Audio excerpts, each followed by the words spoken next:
deck kind of surfacing now. There was the original build that I kind of put together, and people have, kind of just gone different versions. We saw a version of this deck win Grand Prix Buenos Aires. Here's a Thoughtseize to get things underway. So we'll see exactly what Lanceford's working with, which is a Xenagos, the Reveler. You've got a Sylvan Caryatid and a whole bunch of lands. Yeah, and this is one of the issues that Jund monsters or red-green decks in general have, is that Thoughtseize is so good against them because a lot of your deck is basically geared towards mana ramp and then one powerful spell. And if they just take your powerful spell, then you really don't have much of their action. So you can see here, Brian has the option of taking a Caryatid or the Xenagos God of Revels. Xenagos God of Revels is obviously very good against the Desecration Demon deck, so we'll see here what Brian decides to do. I wouldn't be surprised if he just takes a Xenagos here and leaves him with nothing but mana. Yeah, and that's exactly what he's going to do. He says, take care of the Planeswalker. I'll deal with that 0-3 at my leisure. As Lanceford draws, looks like a Gorkline Rampage. You're going to play Blood Grip tapped and pass the turn back here. Brian clearly knows what he's up against now. He's played Jund monsters before. He's obviously very well informed on the standard format, but most importantly, he's got to figure out what the exact mix of cards Lanceford has, again, because there are many different versions of this deck. For example, Lanceford has a main deck Golgari Charm, where a lot of people don't have that. Yeah, the thing about the Jund Monsters deck is generally you see the same creature base and then you see the same spells.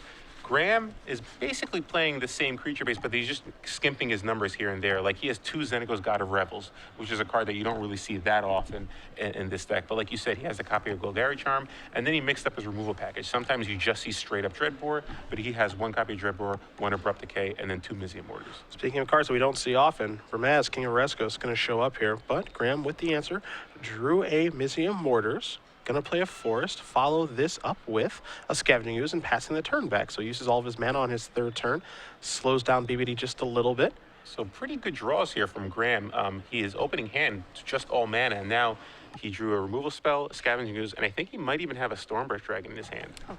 So pretty good recovery there from Graham. BBD going to play a Mutavault, going to follow up with a Desecration Demon. So the 6/6 flyer that's been running rampant over the standard format is here in this game. Lanceford's going to untap. He's going to take a draw. It's a Blood Crypt. And don't forget, when the Thoughtseize did happen, there were 5 lands in Graham's hand. Looks like he's drawn mostly spells to this point, but a land right now, not the best of draws. Yeah, we saw Ross Merriam play Jund Monsters last round, and he had 3 copies of Dreadbore in his main deck, and this is the exact reason why you want that card. Desecration Demon can be very, very problematic for a deck like Jund Monsters. It basically can block and kill every threat you have, Stormbreath Dragon being the biggest one. And you can actually see here how the brakes have been put on Lanceford. I'm sure he would love to get in there with that Scavenging Ooze, but it doesn't look like he can afford to. So he's got a real decision to make, and the decision is to pass the turn back. Braun-Duin will untap those 4 lands. He'll take a draw. We'll see if he has a 5th land, anything sweet to cast on this turn. Yeah, it looks like he might have drawn the Whip of Erebos this turn. So if that does come down, suddenly that 6/6 Desecration Demon has lifelink as well. So even more problematic for Graham. And that's just a one of in BBD's deck list. Again, he's playing a little non-traditional version of Black-White mid-range, but one that he's happy with is he's going to play a Bile Blight here. So it looks like he's going to target Scavenging Ooze. Graham will remove the Oreskos, but he's just going to be able to gain a life with that. It won't be able to make it ooze big enough to survive Bile Blight. Desecration Demon trigger on the stack. Graham says, that's fine. I'd like to keep my Caryatid, thank you, but I will take 6, go down to 15. Wonder if Graham's going to regret removing that Vermaz with the Scavenging Ooze. He does have additional copies of Scavenging Ooze that he could draw, so he could make another one bigger later because he knew that one was going to die no matter what happened. So we'll see what ends up happening here, as he is going to cast Stormbreath Dragon that you did mention. He's going to come across for 4. BBD's going to go down to 12. Stormbreath, one of the few cards that can actually get you back in the game at times. He can, if he has another mana, he will be able to monstrous it next turn if it survives, which will make it bigger than the Desecration Demon. But again, Brian's deck has so many removal spells. We'll see if he'll be able to find an answer to Stormbreath Dragon. Yeah, a lot of actual removal spells. Of course, the 4 Heroes Downfall, which is pretty standard by this point. It also has 3 copies of Devour Flesh, 3 copies of Bile Blight. Enough cards to really contain the Stormbreath Dragon. The big one here, I'm a little surprised to see, are those 3 copies, of Devour Flesh. But the way that the metagame's kind of shifting right now, we've seen some Naya Hexproof decks kind of start to run around a little bit. Bile Blight's looking a little bit better as their Heroes Downfall right away to get that Stormbreath Dragon off the table. Yeah, so I'm with you. I think Bile Blight is definitely one of those cards that kind of is definitely more impressive now than it was basically a couple of weeks ago. Yeah. Because you see a lot of more aggressive decks now to kind of contend with Esper. So Graham loses his Stormbreath Dragon, and this is the frustrating thing when you're playing a Jund Monsters deck, because sometimes you feel like you're just getting mana flooded, but the reality is this is what your deck is. It's a bunch of mana ramp and then threats, and that's why it's such a struggle to beat decks with Thoughtseize and Doomblade effects, because you really just can't do anything about it. And heaven forbid they have an Underworld connections too. Then things get very difficult. You see Brian put the Desecration Demon trigger on the stack. Sylvan Caryatid is going to go to the graveyard, and the follow-up will be Obsidian, one of Brian's favorite cards. Trigger. Brian will Brain and Drain up to 14. Lanceford down to 7. Obsidian's going to go hiding for now, but Graham Lanceford is in a lot of trouble.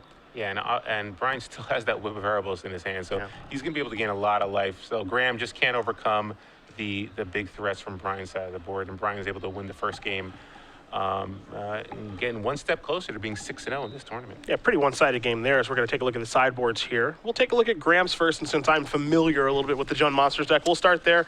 2 copies of Mistcutter Hydra, 2 Rakdos' Return, 2 Lilia's Disciple, a Dark Betrayal, a Mizium Mortars, an Ultimate Price, a Dreadbore, more Singletons, and Duress, Abrupt Decay, Rurik Thar the Unbowed, a Slaughter Games, and a Thoughtseize. So in this particular matchup, one of the things that you need to be able to do is contain Desecration Demon for the reasons that we just saw. It's very hard for him to get off the table and attack through. So I expect to see the Ultimate Price come in. You can expect to see the Dreadbore come in. I also expect to see this Dark Betrayal. Dark Betrayal, actually, a card we haven't seen a lot in Jund Monsters because black is a splash color, but it does take care of both Desecration Demon and Obsidian. So a nice answer there. We could see Rakdos' Return come in. Abrupt Decay is going to be an interesting one because he did see for Maz, and there are Underworld connections in Brian's deck. There are no pack rats lying around, but I expect to probably see that come in. And then you can make arguments for a card like a Thoughtseize, a Duress, or Rurik Thar, but I think those are the easy ones. Yeah, and on Brian's side, he has 2 copies of Sin Collector, 1 Ultimate Price, 2 Doomblade, 1 Duress, 2 Lifebane Zombie, 1 copy of Dark Betrayal, 2 Erebos, 1 Revoke Existence, and 3 Blood Barons. We kind of saw this in the last round. Don't really think Blood Baron is something that effective in this matchup, so I don't know if he wants to bring in Blood Baron necessarily. I do like the fact that the Lifebane Zombies obviously very good, Doomblade, Ultimate Price, so I would say 5 cards in total are probably coming in. The Lifebane Zombies, Doomblade, and Ultimate Price, those are probably 5 guaranteed cards coming in. The other card I think that should probably come in is the Sin Collector. I mean, Sin Collector is one of those cards that I think you don't really think about, oh, well, it might be good against Jund Monsters, but Jund Monsters has a lot more spells after board than they do game 1. So I think Sin Collector might actually not be that bad, because if you can go turn 3 Sin Collector, take their Dreadbore, and then follow up with Desecration Demon, that's pretty huge against red-green. So I don't actually hate Sin Collector in this matchup, but cards I don't like in this matchup are Bile-Blight. I don't think Bile-Blight is very good against this deck. Obviously, we saw it kill Scavenging Ooze, but in general, there's really not a lot of targets for it. I don't think Whip of Variables is actually needed either in this particular matchup, so I'd probably board out those. I also don't like the Revoke Existence. So it's possible he might just board out those 5 for the 5 I initially mentioned, the Lifebane Zombies, the Doomblade, and the 1 Ultimate Price. But I wouldn't be surprised if he swapped out 2 of his main deck Duresses for 2 Sin Collectors. Yeah, actually, all the points you made with Sin Collector, I definitely agree with. And the other thing, too, is that, this deck is going to board in a lot of spells, obviously, to take care of your creatures. So you're actually going to have more targets than you probably would in game 1. So Sin Collector, one of the reasons to actually play white. Obviously, we see people going towards black-red, as you did mention, Eric Froelich, but you also saw... who played it last round that you were in here? Oh, Andrew Tenjum. Thank you. Yeah, you saw Tenjum playing that, and they're able to move towards that because again, you have so much discard. You have Slaughter Games. You have Rakdos Return. Well, Sin Collector does play a role. Discard, even though the body isn't terribly relevant, it's better than nothing, I guess you can say. Yeah. The only question is, does he want? I like having a Duress-like effect. So the question is having a body better than Duress? I'm not quite sure, because the fact that you can cast Duress a little earlier and take out a Domri might just be better. So he might just keep in the Duresses, I don't know, but I do like the idea of maybe fitting in some Sin Collectors after board along with my Duresses. One card that does seem very well positioned right now is Obsidian Ghost Council, a card that we saw Brian use in that game and over the course of the past year used to great effect with how much Esper's floating around. It doesn't seem like they have a lot of great answers to the card. A lot of people are going towards Esper to splash Doomblade and Ultimate Price, which doesn't take care of Obsidian. Not a lot of people on the Dark Betrayal sideboard plan anymore. So I wonder if Brian will get a leg up during the tournament because of that as Game 2 is underway. Graham with an Elvish Mystic. It's also really good against those mid-rangey decks that we've been seeing. I've been seeing junk decks walk around the table, obviously Jund Monsters. So it's really good against mid-rangey decks because they don't have a lot of answers to a card like that. Here's a Duress. You were wondering if he was going to leave him in, and he did. Domri and Abrupt Decay are the choices. You see Sylvan Caryatid, Gorklan Rampager, and Temple of Abandon on the other side. And this is part of the reason that you actually wanted to leave in duress is the fact that you can't take Domri, and that's exactly what it's going to do. Yeah, so perfect timing there for Brian. He dodged a turn 2 Domri, which could have been devastating for him. Yeah, Mountain comes rolling off the top here for Lanceford. He is going to play the Mountain. The follow-up's going to be Sylvan Caryatid. Going to come across for 1. BBD going to go down to 19. Yeah, so Graham, he's got the Rampager, which can come down next turn. He has a Temple, which can kind of smooth out his draws. But again, losing that Domri, it's so hard beating these black decks because Thoughtseize, Duress, Hero's Downfall, Doomblade, those cards are just so good against green-based decks. And they have so many of them, too. That's the big problem. You know, you need to have just a steady stream, basically just top-decking a creature every single turn. As here's a Devour Flesh. Brian going to give you the option. Which one do you want to keep? The best strategy against like black-white mid-range decks is generally to be either very, very aggressive or gain enough card advantage through like a Sphinx's Revelation or something like that. This deck does neither. So it really has to try to lean on its Planeswalkers, which we saw there. If they just Thoughtseize them away, then there's really nothing you can do about that. Now Graham drew running lands, a Mountain and then a Blood Crypt, so he drew lands that he could play on tap to cast a Gorkline Rampager, but all that means, if you're on Brian's side of the table, is I know exactly the cards in your hand, and I also know what you've been drawing for the turn. He has a Temple of Abandon and Abrupt Decay in his hand, that's it. So Brian going to play a Godless Shrine untapped and pass the turn back. Yeah, and this is the part of the deck that I like. Whenever I play red-green, it's so frustrating because you have to play around 23 to 24 lands plus your 8 mana ramp guys. So more than half of your deck is mana sources, and then not only that, but you also have to play spells like just removal spells in order to contend with, just so you don't die to like a Desecration Demon. So you actually don't have that many. You don't have a huge threat density.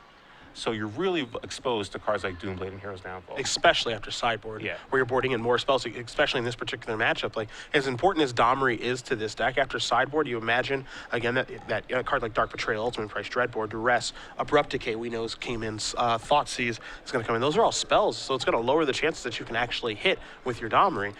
And I don't think any of those spells actually kill an Obzidot either.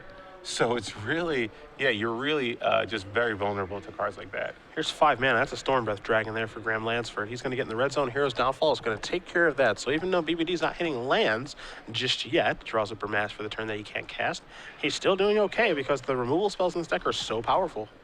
Yeah, it looks like he might have a Thoughtseize in his hand.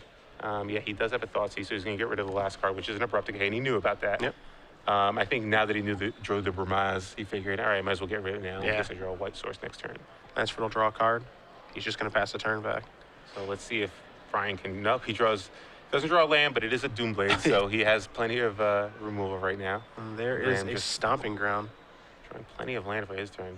Duress, let's see what you got. It's a Mountain. So Graham, unfortunately, he's getting, again, land flooded. It seems that way, but really, that's the deck. I mean, that's what happens to Jund monsters a lot.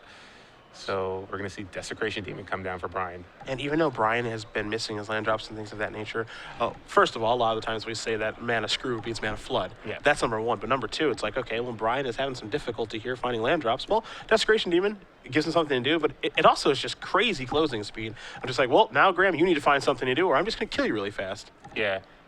Graham has one Caryatid, which he can sack. Yeah. But he's really in a tight spot here. He has no way to actually interact with Desecration to kill the Desecration Demon. And even if he drew Stormbreath Dragon, which is probably his best threat, it just gets chumped by Desecration Demon. So, and it likely won't survive a turn to get monstrous. So, pretty tough spot here for him. Tapping a lot of mana. It looks like it may be a dragon, and it is. That thing's stuck on defense. I suppose he could consider sacrificing the Caryatid to get in 4 points of damage, and then, maybe he goes monstrous the next turn. I think I would do that, actually, because you drop Brian down to 11, and you potentially put him in range to kill him next turn, but looks like Brian's just going to get to untap here, and we know he has that Doomblade in his hand, so Stormbreath Dragon is not long for this world. Oh, the black-white mid-range deck has a removal spell? Tell me more. Here's the Mutavault. Not another source of white mana, but Desecration Demon Trigger looks like it's going to be placed in the stack here. See if Graham wants to sacrifice or just take 6, and he says, I'll take 6, that's fine. Go down to 13. So Brian does have a 5th mana now, and this Doomblade is going to take care of Stormbreath Dragon before Graham is able to monstrous set on his turn. And that's actually one of the things I've liked from Brian over this match so far, is just using his removal spells as sorceries, because even though Doomblade's an instant, you can get yourself in a little bit of trouble there, a little game of chicken potentially. Yeah, I think there's times where you might want to try to game your opponent a little bit, but I just don't feel it's necessary here. So Brian wisely just decides to cast it main phase, And now Graham is able to resolve a Domri, and he reveals a Reaper of the Wilds. So getting a little action here. A little bit of awkward tapping using the Blood Crypt to cast the Domri. I mean, he does have a Sylvan Carrot. He actually has to play the Blood Crypt untapped. He's going to go down to 11 so that he can play Reaper of the Wilds and keep up the ability to give it hexproof. Yeah, he's got the Carroted, but like you said, he doesn't want to tap it. Plus, you know, like you said, he wants to be able to have mana up to make sure he can give it hexproof. So Graham is now still in a tough spot. He has to deal with that Desecration Demon. He's at 11. Don't think he can really afford to sack something right now. Doesn't, and this, oh, I guess he wants to keep the Domri in play for a little bit. Yeah, this is an interesting situation where it's like, okay, first of all, does Brian want to attack Domri or does he want to attack Graham? Second of all, the demon triggers on the stack. If he floats, that's fine. And he's going to get the Scry because a creature died. But he also puts himself in this odd situation because of the way that he tapped his mana. Had he tapped the Caryatid for mana to cast the Reaper, then he wouldn't have to do this really odd dance of floating mana off the Caryatid and then hoping he's able to give Reaper of the Wilds hexproof. Yeah, because he can't, the mana doesn't float anymore, as we learned last round. So he's going to have to just give it hexproof and then hope it works. Hope that Brian doesn't have anything. And it looks like it may have worked, but also Brian looks like he's giving this a little bit of thought on if he wants to maybe kill that or not.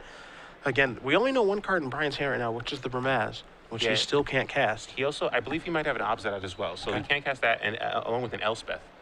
So he's got a lot of powerful spells, but unfortunately, he only has 5 mana, and well, correction. What are we even talking about here? He has the world.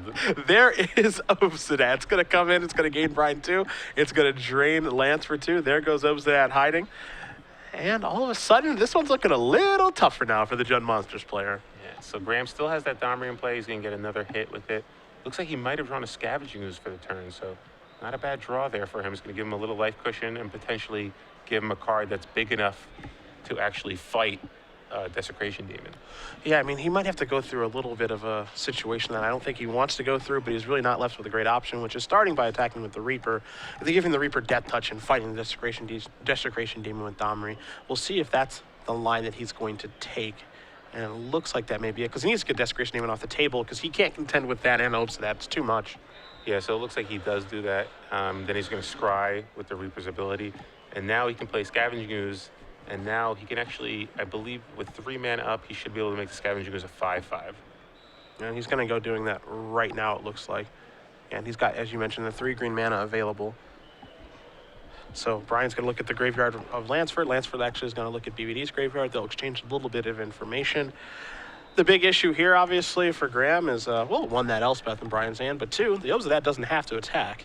Yeah, Obsidat doesn't have to attack, so he can keep draining him that way. But the interesting thing for Brian is he has that Elspeth, so he can play the Elspeth next turn and make 3 tokens. But Graham still has the Stormbreath Dragon and potentially Mizzium Mortars as an out as well. So this game's a lot closer than it was a couple turns ago because of Domri. Yeah, that's what Domri does. So Ooze is going to remove 3 creatures right away. It's going to go up to a 5/5. Graham will actually gain a little bit of life, but Obsidat's going to take some of it back away. So he's going to go down to 10. Brian's going to go up to 15. He's going to take a draw. Let's see what he finds. I think it might have been another Bramaz, so not the best draw for Brian there. And this is the second round in a row where we've been seeing Scavenging Ooze do some serious work. It's been really, really impressive. Wow, Brian offering up a little trade here. Wow, so so Graham's just going to lose his Domri. I'm surprised there. I thought he would have jumped at the chance to kind of take out an Obsidat. But I guess he just really values that. I guess he really values the Scavenging Ooze. Yeah, I was a little bit surprised there, too. You know, on the flip side of things, you did see Scavenging Ooze in the last game. Now, we saw Bile Blight in the last game. Doesn't mean that Brian left it in, but at the same time, it's really all Graham's got, so you might just be valuing that Scavenging Ooze very highly. This is all I've got to work with, and I kind of need it. Yeah, I don't know. I think you might need to try to... I felt like you might need to try to dig for... Like, Stormbreath, I feel, is one of your best outs here. Maybe Mizzium Mortars. Mizzium Mortars will allow you to kill the Elspeth. That's not bad, but again, you're still getting drained every turn. And you can't even, and you're going to be taking like a lot from the attack from Obsidat as well. Yeah. So eventually you're going to have to block an Obsidat. And you can't keep refilling your creatures anymore because you don't have that Domri in play. It sounds like to me what you're saying is that Obsidat and Elspeth are good Magic cards. They're pretty good. They're solid. How about Elvish Mystic? Is that one good? Well, it's a good chump blocker. So yeah, Graham's in a tight spot here. He's got no cards left in his hand, and he just has that 5/5. I feel like, obviously, it's not. He didn't end up drawing anything, but if he still had that Domri in play, maybe he gives himself a little more outs. Right now, he still has to deal with that Obsidian, and I just felt like if you have a chance to just deal with it, then you take it out. That's just what makes the card so good. Yeah. It just gives you a bad option all the way around. I mean, yeah, you can trade with it in your scavenging use, and Brian would have been fine with that because then you can just write Elspeth to victory. Now he's got both, and again, we might not see another attack with Obsidian this game. We'll see what ends up happening. It looks like maybe those soldiers are feeling a little frisky. Yeah, why not? If you can get 1 point of damage in, it's worth it. Just going to get 3 more anyway. Who cares if one dies? And it looks like we're going to have Elvish Mystic on trading duty. Scavenging Use will eat one of them. 1 damage will come across. Lanceford will go down to 7. You see BBD at 17. Elspeth going to put 3 more soldiers into play. So 4 overall. And Beauty can even finally cast a Bramaz after playing a Swamp. Yeah, so even if Graham top decks a Mizium Mortars to wipe out Brian's side of the board, Brian still has that Mutavault in play, so he's able to block the Scavenging Ooze and protect his Elspeth. The card you're looking for here is Bonfire the Damned. Bonfire would be fantastic. That's the one. That's unfortunately not legal. Rakdos return, potentially, if you brought it in. There is one of those in the sideboard. He's reaching for mana, so it looks like he found something. It's 3. Domri? No, It's a Courser. That's going to reveal Stomping Ground. He has not played land yet, I don't believe, so he could take that off the top of the deck, gain himself a life, push him up to 11, but he's still in a bad way right now. Yeah, I think if Brian just attacked, Graham's going to drop to 8 next turn, or 9, because he gains a life now. And then there's a Dreadbore. So, okay. Dreadbore is a way for him to deal with Elspeth. Yeah, it might just end up being too much now, But I because think- Elspeth's going to make more tokens. You're going to get a token from Ramaz as well. Yeah. You're going to get drained here down to 9. So, yeah, it might just be too little too late for Graham. Brian will draw a card. It's a Godless Shrine. Another card in his hand is Bramaz. I think everything's coming in, except for maybe Obsidian. Might see Mutavault, maybe. I don't think Mutavault's probably a bad attack. Let's see. Yeah, I don't know. I kind of like Mutavault attacking too, just because you know the Dreadbore. You know what's on top of his library. It's a Dreadbore. Sure. So your Elspeth's going to die no matter what. See, if you were to fire Mutavault and just give it with everybody, you put Scavenging Ooze in front of the Obsidian, you put maybe the Courser in front of the Mutavault, you take 3, 4 from the Cat token, it's 5, 6, 7, 8, go down to 1. Ugh. And then 3 more soldiers are going to come out. I think... And he's got another copy of Ramaz in his hand as Yeah. well. So if Ramaz gets eaten by Ooze, he's just going to rebuy it anyway. I think Brian can afford to get in with everybody in this situation. You see he's going through the permutations right now, looking at the graveyard, thinking, okay, what can you remove with Scavenging Ooze, if anything? There's a Dreadbore coming, and then you're going to draw. That's the only spell I have to worry about next turn. Yeah, I like attacking with everything but Obsidian. I almost kind of like getting Obsidian in there because it's just, Scavenging Ooze is priced into blocking that. Maybe I'm undervaluing Obsidian in this situation. I though. don't think he needs to. Obsidian will probably kill Graham next turn or the turn after, and limit his outs, especially because Brian's going to be able to uptake Elspeth yet again. So I think if you're Brian, you just attack with everything but Obsidian. Yeah. He goes reaching. Yep, with Obsidian too. So yeah, everything but Obsidian. Excuse me. So Bramaz, the trigger's going to put a Cat Soldier into play. A lot of different ways to eat this Reese's. Yeah, so Graham could potentially just take 5 here, and then so Graham's going to take 5 from the Soldier tokens and the Cat token, drop down to 4. Brian can play the second Bramaz in his hand and then make 3 more tokens. Yeah. At this point, there's really nothing Graham can draw. And we know the top card is a Dreadbore. Yeah. And he got us, there's no mystery card coming. There's the other Bramaz, there's a Godless Shrine tap. Brian going to confidently pass the turn back. We'll see if he blinks out the Obsidian or not.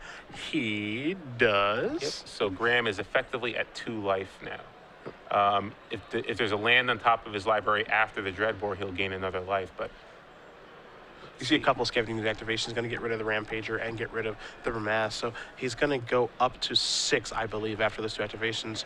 6, 7, 8, 9, 10 Scavenging Ooze. Obviously, the 2/4 Courser, the Dreadbore off the top of the deck. He has to kill Elspeth, obviously, because the ultimate is threatening. He doesn't have any other choice. And I think he's going to come to the same conclusion that we are in the booth, as well as you guys at home, which is he's on an offer. Yeah, unfortunately, Obsidian's going to come in, drop him down to 4, and he's only got 2 blockers. Even if he uses the Dreadbore on the Elspeth, which he has to, because Elspeth's ultimate ability will kill him. Brian just has too many tokens that are coming through. It's a different take on black-white than what we've seen before. Again, we're used to seeing cards like Pack Rat, used to seeing a card like Blood Baron of Vescopa in the main deck. Elspeth is the industry standard at this point, and obviously it's having a huge effect on this particular game. Dreadbore will take care of it, but it's already I think, done enough. I kind of like the idea of playing a spell-heavy version with not many creatures. I'm just surprised he chose to go with Bramaz over Lifebane Zombie. Me too. Me too. I'm actually really interested in that decision to go with that, as Lifebane Zombie has been so incredibly popular recently, and with good reason. The card's great. And I actually think it's probably a little better against some of these versions of Esper we're seeing anyway, because they have Doomblade main anyway. So, interesting to see. I'm sure Brian will write an article about this deck come following week. Chances are. I know he played this deck at Grand Prix Cincinnati. Went 6-3. He switched off of Esper to play this deck. As you see, an extension of the hand. Braun-Duin is going to win over Graham Lanceford 2-0. Black-white mid-range does take down Jund Monsters. But if you do want to check out why he made that switch and why he's playing it this particular week,